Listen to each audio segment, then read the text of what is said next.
Mogoro makakap sokoti warqu jifari mogoro makaketiti makakap sokiyati ilmo moromo ta'eti abboti isa tambadiyaadha dhufe kana eenyummaa isa wallaaluudhaan akka gadaantummaatti ilaala. Isaan daadhii isaaniitti uffatan dhuganii fardeen isaan irra bahanii warra gootummaadhaan beekamu sinni san uleedhani saniif anillee ulee kanan jaaladha isaanumarraa dhaalee kanaaf mogoroon aartiin na waames miti ani ganamuma kennaa kiyya ture ani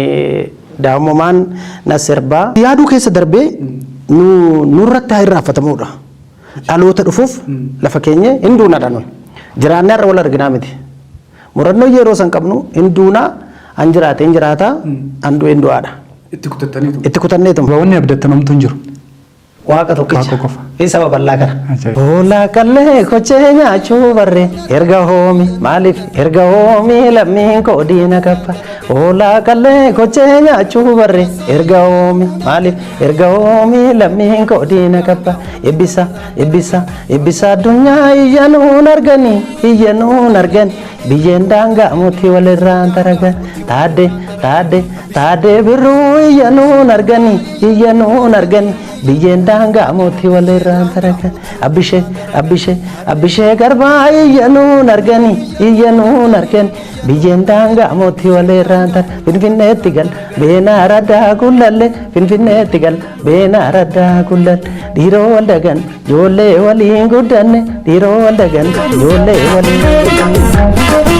Finfinneetti gal beenaa raddaa gullalle finfinneetti gal beenaa raddaa gullalle dhiiroo waldaganne ijoollee waliin guddanne dhiiroo waldaganne ijoollee waliin guddanne finfinneetti gal rayyuu gubbaa naannoofne finfinneetti gal sabataa gubbaa naannoofne finfinneetti gal galaanis gubbaa naannoofne finfinneetti gal bukamis gubbaa naannoofne finfinneetti gal sadaafaa gubbaa naannoofne finfinneetti gal sulultaa gubbaa naannoofne finfinneetti gal beenaa raddaa gullalle finfinneetti gal beenaa raddaa gullalle dhiiroo waldaganne ijoollee waliin guddanne dhiiroo waldaganne ijoollee waliin guddanne.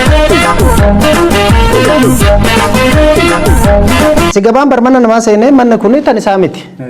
akka mana isaan taane hin beeka akka mana isaan taane hin beeka garuu nyaanni nadhaaf dhaqe waan ta'eef hattuun kabaja siin qabu safuu siin beeku hattuu ati hattuudha jedhee natu ofirraa qolachuu danda'u qaba gad of hin qabne rakkoodha sirna keessa dabarree waggaa 150 dhufne sani santu gadi nu qabe hattuun gaafa qayetti nu dhufu hannaaf dhufe hattuun qophaa'ee dhufa anuma abbaa qayeetti jedhee tan dallaa tolfachuu dhiise of dagannaan bakka san taate amma galma keessanii qabsoon keessa sun bakka naa gaheetti yaaddaa mogoroon akka dhuunfatti dhaqan geerraran gala geerraran jedha booratiya narra nooliin boo Caalaa Daggafaa guddaan galateeffadha carraa kanaan Caalaa Daggafaa yeroo baay'ee na gargaareera hojiiwwan kan jiru hunda namarraa fudhachuun xinneenyummaa miti wal gargaaru wal utubuun walitti dhufte aartii cimsa aartiin kophaa hojjennaan kophaan milkooftu wanti kophaa qabnu haadha manaa keenya qofa anatu sii beekatu biyya kana diigaa jira anas sii beeka odoon ta'in hunduu gahee mataa keenya waliin beekna jennee hunduu xiinxalaa ta'uu dhiisee hojii keenya bakka hojii keenya yoo beekne biyyi kun fuulduratti ce'uu hin danda'a. Hawaasni kiyya nagaan argannaan anis nagaan qaba. Hawaasni kiyya nagaa dhabnaan anis nagaan qabu. Akkasittan ilaalaan. Aartiisi waamuufi atitti deemuun gargari. Aartiisi waame taanaan duruma ayyaana qabda. Ofiitti deemte taanaan ayyaana kee malee deemaa jirta. Saniif bilchinni inni barbaadu immoo ogeessota marii waanuma duratti tokkummaa siin jedhe san keessatti dibbeedhaan illee